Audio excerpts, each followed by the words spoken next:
For today's video mga idol, magluluto ako ng adobong pugita sa gata.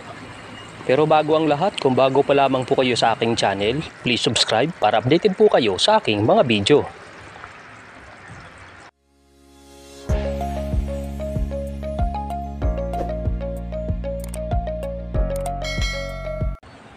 Maglagay ng tubig. Ilalaga muna natin mga lods yung pugita. Ilagay yung pugita or octopus.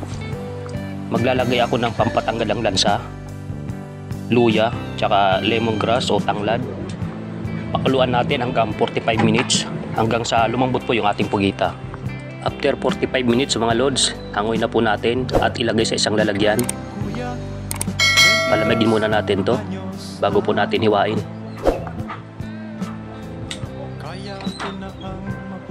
Malamig na yung aking pinakuluang pugita.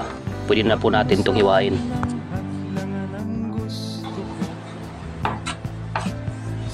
Pagkatapos ko pong hiwain, ilagay na po natin sa isang lalagyan.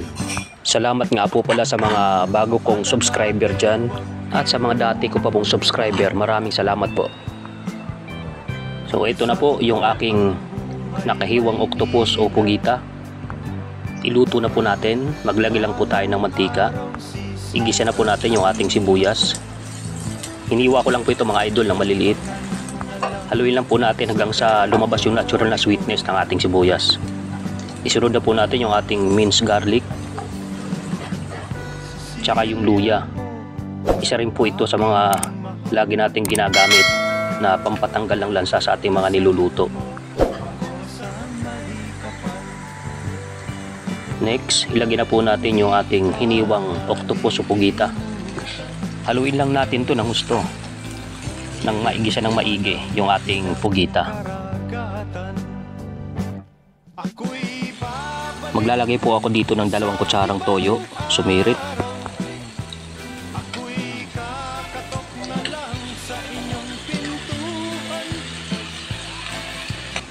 Dalawang kutsarang suka o vinegar.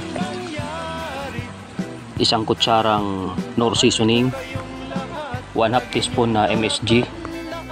Maglalagay din po ako dito ng pamintang buo at dahon ng laurel o bay leaf.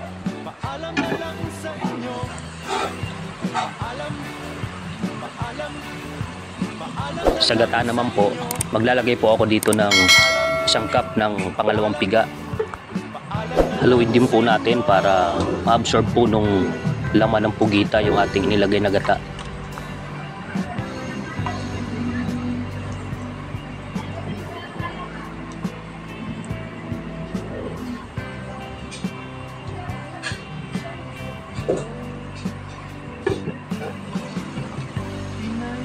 Ayan mga idol, tuyo na po yung ating inilagay na unang gata. So ilagay na po natin yung ating unang piga o pure na gata.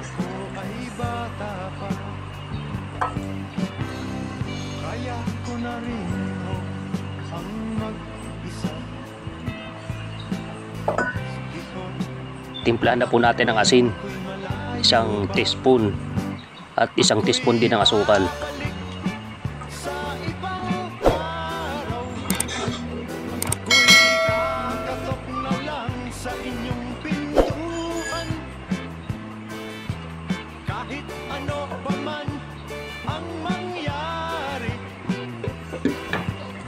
Ang gusto ko kasi dito sa ginataan na pugita, yung may anghang.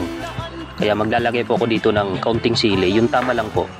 Kung nakukulangan naman po kayo sa anghang, kayo na po bahala magdagdag ng sili.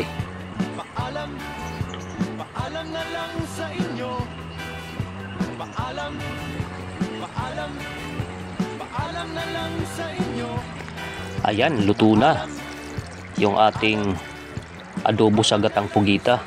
So isalin na po natin sa isang lalagyan.